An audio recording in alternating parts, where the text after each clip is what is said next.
குஷ்பகா, என்ன அதிசயம் எங்க வீட்டு பக்கம் வந்திருக்கீங்க? நல்லா கேளுடி. ஏடி வீட்டுல நீ வெளியவே வர மாட்டீங்க? உன்னை பார்க்கணும்னா அப்பாயின்மென்ட் வாங்கணும் போலயே. வீட்டுக்குள்ள முட்டை கிட்ட வைக்கறியா என்ன? முட்டை வைக்கறாங்க முட்டை. யாக்கா நீ வேற? என்ற மாமியார் உடம்பு சரியில்லைன்னு ஆஸ்பத்திரியில 2 நாள் இருந்துட்டு இன்னைக்கு வீட்டு பக்கம் வந்திருக்கற. வீட்டு வேலையெல்லாம் முடிச்சிட்டு ஆக்கடான்னு உட்கார்ந்து கிடக்குறேன். என்னவாமா? என்ன விஷயம்? ஒண்ணுமில்ல. ஒரு வீடு பூட்டியே கிடந்துச்சே, ஊருக்கு எதுவும் போயிட்டே என்னன்னு கேட்கலான்னு வந்தேன். பார்த்தா நீயே வீட்டுக்குள்ள இருக்கற. அதுவா? அதான் சொன்னனே, ஆஸ்பத்திரிக்கு போயிட்டு இன்னைக்கு தாக்கா வந்தேன். சரி உட்கார் கட்டியே போட்டு எடுத்துட்டு வரேன். டீ குடிச்சு தாண்டி வந்தேன்.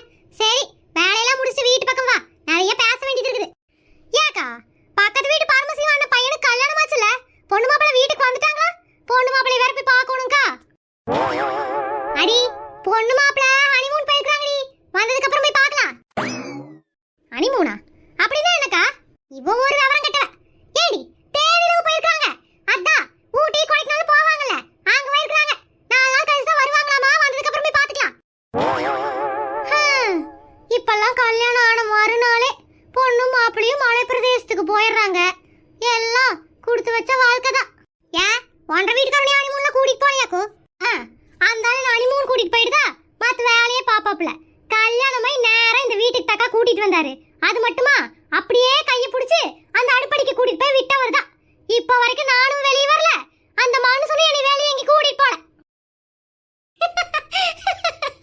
எப்ப பாரு